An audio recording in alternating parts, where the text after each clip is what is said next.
আসসালামু আলাইকুম। এইমাত্র পাওয়া সবচেয়ে বড় খবর, কিছুক্ষণের মধ্যেই শুরু হতে যাচ্ছে 2026 সালের প্রথম সূর্যগ্রহণ। দিন হবে রাতের মতো অন্ধকার, টানা 6 মিনিট গভীর অন্ধকারে ঢেকে থাকবে পৃথিবীর একাংশ। যে দৃশ্য দেখার জন্য অধীর আগ্রহে বসে আছে জ্যোতির্বিজ্ঞানীরা। এছাড়া বাংলাদেশ ও ভারত থেকে এই সূর্যগ্রহণ কখন শুরু হবে এবং কয়টা বাজে শেষ হবে, আর বিশ্বের কোন দেশ থেকে এই সূর্যগ্রহণটি স্পষ্টভাবে দেখা যাবে, এ বিষয়ে আরও বিস্তারিত জানতে হলে ভিডিওটি সম্পূর্ণ দেখুন। আর আপনি কোন জেলা থেকে এই খবরটি দেখছেন অবশ্যই কমেন্ট করে জানিয়ে দিবেন। আর সবার আগে সর্বপ্রথম সঠিক খবর জানতে আমাদের চ্যানেলটিকে সাবস্ক্রাইব করে রাখুন। এবার জেনে নিন এক নজরে।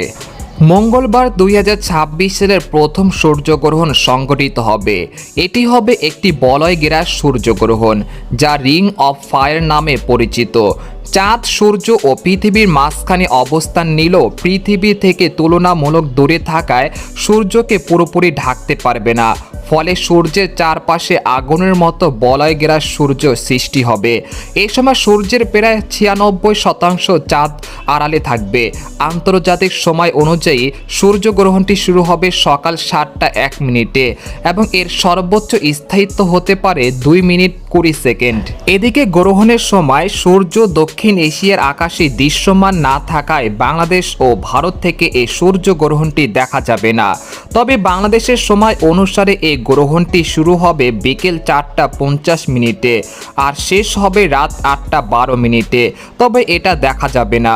গ্রহণটি মূলত দক্ষিণ গোলার্ধে সংঘটিত হওয়ায় সবচেয়ে ভালোভাবে বলয়াকার সূর্যগ্রহণটি দেখা যাবে আন্টার্কটিকা থেকে, বিশেষ করে সেখানকার গবেষণা কেন্দ্র থেকে।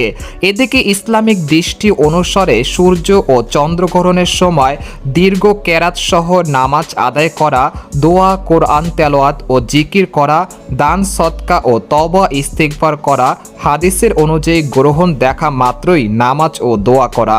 তো এই ছিল খবর। এরকম ইন্টারেস্টিং খবর জানতে আমাদের সাথেই থাকুন। ধন্যবাদ।